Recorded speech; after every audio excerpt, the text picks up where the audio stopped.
نبی کا نام آتا ہے تو انگوٹھے چومتے ہیں، جو نبی کا نام آتا ہے تو کھڑے ہو جاتے ہیں، جو بظاہر نبی سے محبت کا ایک چولا پہن کر عوام کو کھلے ہوئے شرک کے اندر گرا رہے ہیں، اپنی اس قبر پرستی کے پورے سسٹم کو چلایا ہی اس پر جاتا ہے کہ ہمارے بزرگ، ہمارے انبیاء اور اولیاء اپنی قبروں میں زندہ ہیں، یہ غوث ہیں، یہ قطب ہیں، یہ ابدال ہیں، ان سے جو مانگو یہ حاجتیں پوری کرتے ہیں۔ اور میرا ایک ہی سوال ہے، اگر نبی زندہ ہے، نبی کو موت نہیں آئی، ایک لمحے کے لیے آئی اور پھر دوبارہ زندہ ہو گئے، تمہیں اس بات کا شعور ہو گیا؟ فاطمہ کو اس کا شعور کیوں نہ تھا؟ فاطمہ کیوں نبی کی وفات کے 6 مہینے بعد تک فاطمہ زندہ رہی، لیکن کسی نے فاطمہ کے چہرے پہ مسکراہٹ نہیں دیکھی؟ تمہیں تو پتہ لگ گیا کہ نبی قبروں میں زندہ ہیں، ان کی بیوییں پیش ہوتی ہیں، ان سے شباشی کرتے ہیں، لا حول ولا قوت الا باللہ، انا للہ و انا الیہ راجعون۔ یہ بات بلال کو پتہ کیوں نہیں لگی؟ بلال نے مدینہ کیوں چھوڑ دیا تھا؟ بلال نے اذان دینی کیوں چھوڑ دی تھی؟ وہ کیوں کہا کرتے تھے مجھے رسول کا چہرہ نظر نہیں آتا، اشہد ان محمد رسول اللہ کہتے ہوئے میں کس کو دیکھوں؟ میں آج کے بعد اذان نہیں دوں گا۔ رسول اللہ صلی اللہ علیہ وسلم کی توہین کرتے ہوئے یہ کتاب تذکرہ غوثیہ، اس کا صفحہ نمبر 178 پہ ایک عقیدہ بیان کرتے ہیں، ذرا سنیے۔ ایک روز جناب قبلہ کے حضور میں منشی فضل الرسول صاحب نے 2 سوال کیے، ان سوالوں میں سے ایک سوال یہ تھا کہ اول کون ہے، کامل کون ہے؟ پہلا سوال کہ دنیا میں کوئی کامل ہوا ہے یا نہیں؟ یہ صوفیہ کی اصطلاحات میں آخری درجے کی اصطلاح ہے کامل۔ فنا فی الرسول، فنا فی الشیخ، فنا فی اللہ کرتے کرتے کرتے جو آخری سٹیپ ہے صوفیہ کے درجات میں، وہ کامل کا درجہ ہے۔ پوچھا گیا کہ کامل کون ہوا ہے؟ کتنے کامل ہوئے ہیں دنیا میں آج تک؟ غوث، قطب، ابدال، یہ سارے آپ نے نام سنے، ان میں آخری سپرلیٹو ڈگری جو ہے وہ کامل کی ڈگری ہے۔ اب غوث علی شاہ قلندر قادری 178 صفحے پر اپنی کتاب میں کہتے ہیں کہ اول تو کوئی کامل ہوا ہی نہیں، حتیٰ کہ رسول اللہ صلی اللہ علیہ وسلم بھی کامل نہ تھے۔ انا للہ و انا الیہ راجعون۔ اگر محمد علیہ السلام کامل نہ تھے تو پھر اللہ نے ان کی زندگی کو دنیا والوں کے لیے آئیڈیل کیسے بنا دیا؟ کامل ترین ہستی، ایمان میں، عقیدے میں، توحید میں، دعوت میں، اخلاق میں، معاملات میں اگر کوئی کامل ترین ہستی ہے تو محمد الرسول اللہ۔ کوئی امام ہے، مدینے کے امام کو دیکھے، کوئی خامد ہے، عائشہ کے خامد کو دیکھے، کوئی بیٹا ہے، آمنہ کے بیٹے کو دیکھے، کوئی یتیم ہے، عبداللہ کے یتیم کو دیکھے، کوئی تاجر ہے، خدیجہ کے تاجر کو دیکھے، کوئی قائد ہے، بدر کے قائد کو دیکھے۔ دنیا کی کوئی زندگی کا کوئی ایسا شعبہ نہیں ہے جس کے اندر محمد رسول اللہ آپ کے لیے قیامت تک آنے والے آخری انسان کے لیے کامل ترین نمونہ نہ ہو۔ اسی لیے تو مالک کہتا ہے اے محمد علیہ السلام، ہم نے اے دنیا والوں تمہارے لیے محمد علیہ السلام کی زندگی اسوہ حسنہ ہے۔ زندگی کا ہر فیلڈ، زندگی کا ہر معاملہ، وہ تجارت کا ہو، معیشت کا ہو، معاشرت کا ہو، شادی کا ہو، موت کا ہو، غمی کا ہو، امامت کا ہو، نماز کا ہو، زندگی میں کوئی مسئلہ نہیں جس کے اندر امام الانبیاء ہمارے سامنے نمونہ نہ ہو اور وہ اپنے معاملے میں کامل نہ ہو۔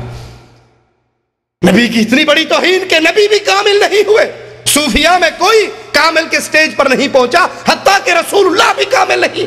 اللہ کے نبی اپنے ایمان کے اندر کامل، انسانیت میں کامل۔ کسی نے آ کر کہا تھا عائشہ رضی اللہ تعالی عنہا سے، محمد کریم کا اخلاق کیا ہے؟ مومنوں کی ماں نے کہا تھا تو نے قرآن نہیں پڑھا؟ کہا قرآن تو پڑھا ہے۔ کہا پورا قرآن محمد کا اخلاق ہے صلی اللہ علیہ وسلم۔ اللہ کے نبی علیہ السلام پر یہ جملے کہنا آپ کی توہین ہے، آپ کی شان کو کم کرنا ہے۔ اسی لیے رسول اللہ صلی اللہ علیہ وسلم نے فرمایا آذان سنو، جو مؤذن کہے وہ تم بھی کہو، اور پھر اس کے بعد دعا پڑھو، میرے لیے مقام وسیلے کا سوال کرو۔ جنت کا سب سے اعلیٰ ترین مقام مقام وسیلہ ہے، جو مالک عز و جل نے اپنے بندوں میں سے صرف ایک کو دینا ہے، اور مجھے امید ہے وہ ایک بندہ محمد الرسول اللہ صلی اللہ علیہ وسلم۔ زندگی کا کوئی شعبہ نہیں جس میں ہمارے امام، ہمارے قائد، ہمارے نبی علیہ الصلاۃ والسلام ہمارے لیے اسوہ حسنہ نہ ہو، آپ کی زندگی ہمارے لیے نمونہ نہ ہو۔ رسول اللہ صلی اللہ علیہ وسلم کی مزید توہین کرتے ہوئے یہی تذکرہ غوثیہ کا رائٹر غوث علی شاہ قلندر قادری ایک قصہ بیان کرتا ہے، ذرا سنیے۔ کہتے ایک روز ارشاد ہوا، جب ہم جوالا پور سے چل کر ہردوار میں پہنچے تو سردن ناتھ جی سے ملاقات ہوئی، نہایت خاطر مدارت کی، اپنے مکان پہ ٹھہرایا، یہ ہندو کا مہمان بنا، اس نے اس کو بٹھایا، دونوں وقت عمدہ کھانا کھلایا، لیکن جب عبادت کا وقت آیا ان کا ہندوؤں کا تو یہ کہتا ہے غوث علی شاہ قلندر قادری کہ ہم بھی دھوتی باندھ، گشکا لگا، کمنڈل ہاتھ میں لے کر ہندوؤں کی اس اشنان کرنے کے لیے ہم بھی جا پہنچے۔ ایک ہندو نے پوچھا تم کون ہو؟ ہم نے کہا برہمن۔ پوچھا کون سے برہمن؟ ہم نے کہا کنوجوے۔ بولا تمہاری چوٹی کہاں گئی؟ ہم نے کہا جب سے سنیاس متالی ہے چوٹی کٹوا دی، مگر بابری کے ایک برہمن نے ہمیں عین اشنان کے وقت پہچان لیا اور دانتوں تلے انگلی دے کر چپ رہ گیا۔ ہم جب نہا، اس کو پتہ لگ گیا یہ موسلا ہے، اسے پتہ لگ گیا ہندو کو کہ یہ موسلا ہے اور ہمارے اس دریا میں اشنان کر کے ساروں کو پلیت کر گیا ہے، لیکن وہ دبا گیا، چپ کر گیا، واسطہ تھا اس کا کوئی، چپ کر گیا۔ جب ہم نہا کر باہر نکلے وہ برہمن ہم کو پکڑ کر الگ لے گیا اور کہا میاں صاحب یہاں اور وہاں کچھ فرق ہے، یہاں اور وہاں کچھ فرق ہے، تمہارے ہاں اور ہمارے ہاں کچھ فرق ہے، جو تم یہاں اشنان کرنے آگے اگر کوئی پہچان لیتا تو بڑی خرابی ہوتی، خدا تو سب جگہ ایک ہی ہے۔ یہ بھی ایک تماشا ہے کہ ہر فرقے کا مذہب جدا ہے، ایک دوسرے کو جھٹلاتا ہے اور اپنے آپ کو سچا بتلاتا ہے، اگر حقیقت دیکھو تو دونوں ایک ہے۔ کون کہہ رہا ہے؟ برہمن جی۔ برہمن جی غوث علی شاہ قلندر قادری کو کہہ رہا ہے جو تمہارے ہاں ہے وہ ہمارے ہاں ہے، ادھر بھی خدا ہے ادھر بھی خدا ہے، فرق اتنا ہے، ہم کھڑے کو پوج رہے ہیں تم پڑے کو پوج رہے ہو۔ اللہ کی قسم برہمن کی بات بڑی سچی ہے، ان کے اور ان کے مذہب میں کوئی فرق، لیکن محمد علیہ السلام کے مذہب میں اور ہندوازم میں زمین آسمان کا فرق ہے۔ وہاں رب کی پوجا ہے، یہاں پتھروں کی پوجا ہے۔ کہا اچھا، جب وہ پنڈت ہمیں سمجھا چکے تو ہم نے کہا صاحب یہ اشنان، یہ جو اشنان ہم نے کیا ہے، یہ رسم جو ہندوؤں کی ادا کی ہے، یہ اپنے رضائی باپ پنڈت رام جی کی طرف سے کی ہے، کیونکہ حج کا ثواب انہیں پہنچ نہیں سکتا، میں کہ اشنان کر کے ہی بدلہ لا دوں۔ ہمارے ہندو رضائی جو باپ تھے، ہم نے اشنان کر کے یہ ثواب ان کو ایصال ثواب کیا ہے۔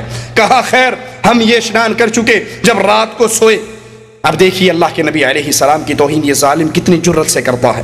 جب رات کو سوئے آخری شب میں خواب دیکھا کہ عین دریائے گنگا کے اندر، عین دریائے گنگا، یہ مذہبی تہوار ہے نا دریائے گنگا میں اشنان کرنا، ہندوؤں کی مذہبی علامت ہے، اور مسلمانوں کو کفار کی مذہبی عیدوں میں شامل ہونے سے منع کیا گیا یا نہیں؟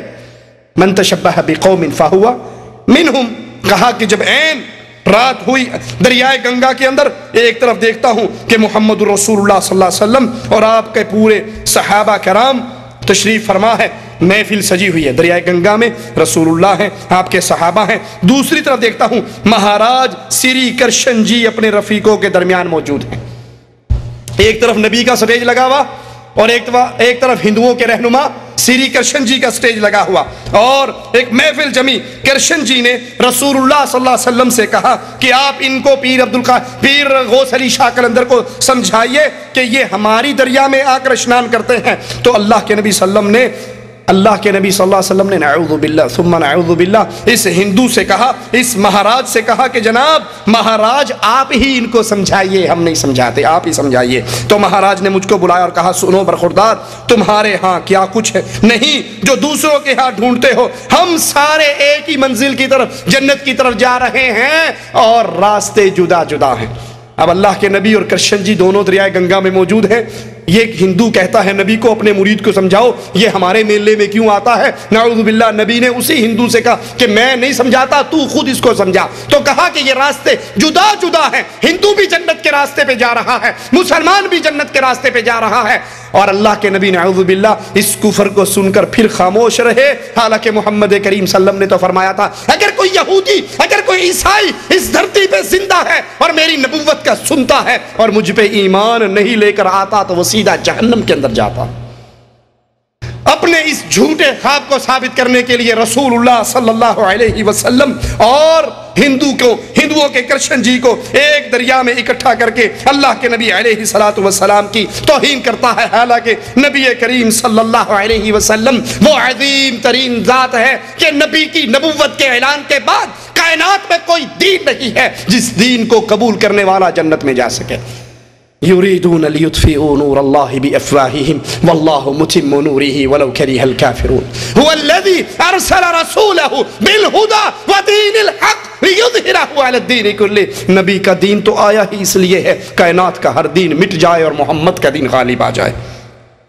صفحہ 257 پر لکھتے ہیں مقام توحید، اس توحید سے مراد لا الہ الا اللہ والی توحید نہیں، بلکہ اس توحید سے مراد صوفیوں کی توحید کہ ہر چیز کے اندر وہی ہے، ہر چیز ایک ہی ہے، پتھر بھی وہی ہے، مورتی بھی وہی ہے، مسجد میں دیکھو تو ہی تو، ادھر دیکھو تو ہی تو۔ کہتا ہے مقام توحید و ینگ رنگی میں یہ دونوں شانیں یعنی ابلیس لعین اور محمد الرسول اللہ صلی اللہ علیہ وسلم ہم وزن ہیں، ہم سنگ ہیں۔ توحید کے مقام پہ ابلیس اور محمد صلی اللہ علیہ وسلم نعوذ باللہ دونوں برابر ہیں، دونوں اکٹھے ہیں۔ انا للہ و انا الیہ راجعون۔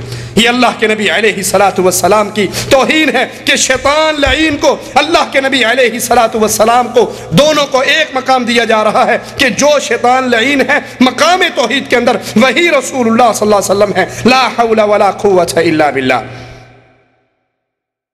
کہتے ہیں کہ ہمارا ایک مرید شیخ جلال حج کرنے کے بعد مدینے میں پہنچے، نبی صلی اللہ علیہ وسلم کی قبر پہ پہنچ کے سلام کہا تو اللہ کے نبی نے کہا اپنے بدعتی پیر کو ہمارا سلام کہنا، اپنے بدعتی پیر کو۔ اور اللہ کے نبی صلی اللہ علیہ وسلم کی حدیث کیا ہے کہ جو کسی بدعتی کو سلام کہتا ہے وہ اسلام کی بلڈنگ کو گرانے میں اس کی مدد کرتا ہے۔ بدعتی کو سلام کہنا جائز نہیں اسلام کے اندر۔ اور یہ پیر غوث علی شاہ قلندر قادری رسول اللہ صلی اللہ علیہ وسلم کی توہین کرتے ہوئے آپ پر الزام لگا رہا ہے کہ ہم نبی کی قبر پہ گئے تو نبی نے اندر سے آواز لگا کر کہا کہ اپنے بدعتی پیر کو سلام کہنا۔ یہ کشف المحجوب ہمارے ہاتھ میں ہے، بابا علی حجویری کی، اس کا صفحہ نمبر 268 ہے۔ 268 پہ رسول اللہ صلی اللہ علیہ وسلم کی توہین کرتے ہوئے ایک ظالمانہ روایت پیش کرتا ہے، ذرا سنیے اور ان بڑی بڑی چادروں میں چھپے ہوئے اسلام دشمنوں کے چہرے کو دیکھیے۔ کہتا ہے کہ رسول اللہ صلی اللہ علیہ وسلم کی نظر زید کی بیوی پر پڑی۔ 268 صفحہ کس کا؟ علی حجویری کی کتاب کشف المحجوب کا، کہ اللہ کے نبی صلی اللہ علیہ وسلم زید کے گھر گئے، اللہ کے نبی کی نظر زید کی بیوی پہ پڑی، زید کی بیوی زید پہ حرام ہو گئی، محمد پہ حلال ہو گئی۔ لا حول ولا قوت الا باللہ۔ یہ وہی کفریہ روایت ہے جو تاریخ کے اوراق کے اندر اپنے تمام تر گند کے ساتھ موجود ہے کہ اللہ کے نبی صلی اللہ علیہ وسلم زید کے گھر میں گئے، زید کی بیوی مختصر لباس میں آپ کے سامنے آ گئی اور اللہ کے نبی واپس لوٹ آئے۔ حضرت زید آئے، بیوی نے بتایا میں اس طرح مختصر کپڑے پہن کر بیٹھی تھی کہ اللہ کے نبی صلی اللہ علیہ وسلم آئے اور آپ کی نظر مجھ پہ پڑ گئی۔ حضرت زید اللہ کے نبی کے پاس آئے، کہا مجھے پتہ لگا ہے آپ میرے گھر میں گئے اور آپ کی نظر میری بیوی پہ پڑ گئی، ہو سکتا ہے وہ آپ کو پسند آ گئی ہو، میں اس کو طلاق دیتا ہوں، آپ اس سے نکاح کر لیجئے۔ اللہ کے نبی پر اس سے بڑی اور تہمت کیا ہوگی؟ نبی کے پاس ایک عورت بیعت کرنے کے لیے آئی، اپنے ہاتھ کو پردے کے پیچھے سے آگے کیا، آقا کی نظر انگلی کے پوریوں پہ پڑی، کہا عائشہ اس عورت سے کہو اپنے ہاتھ کو پیچھے کر لے، محمد نام محرم کی طرف نگاہ نہیں اٹھایا کرتا صلی اللہ علیہ وسلم۔ اور یہاں یہ ظالم اپنی کتابوں میں نبی کی اتنی بڑی توہین لکھتے ہیں کہ اللہ کے نبی کی نظر پڑ گئی اور وہ آپ کو پسند آ گئی، زید پر حرام ہوگی، آپ پہ حلال ہو گئی۔ لا حول ولا قوت الا باللہ۔ یہ ہشت بہشت 8 پیروں کی کتاب ہے جس کو شبیر برادر اردو بازار لاہور نے شائع کیا ہے۔ خواجہ عثمان ہارونی، خواجہ معین الدین اجمیری، بابا فرید الدین گنج شکر، محبوب الہی نظام الدین، قطب الدین بختیار کاکی، محبوب الہی، بابا فرید الدین گنج شکر، محمد نصیر الدین چراغ دہلوی اس کتاب کے صفحہ 22 پر، صفحہ 20 کے اوپر ایک قصہ لکھتے ہیں کہ ایک پیر صاحب حج کرنے کے لیے بیت اللہ کی طرف نکلے، روانہ ہوئے۔ جس روز خواجہ ابراہیم توبہ کی، جس قدر آپ کے پاس غلام تھے ان کو آزاد کیا، حج کے لیے روانہ ہوئے، ہر قدم پہ 2 رکعتیں ادا کرتے، 14 سال کے عرصے میں خانہ کعبہ پہنچے تو کیا دیکھتے ہیں کہ بیت اللہ اپنی جگہ پہ ہے ہی نہیں ہے۔ آخری توہین رسالت کا آخری نمونہ دکھا کے بات ختم کرتا ہوں۔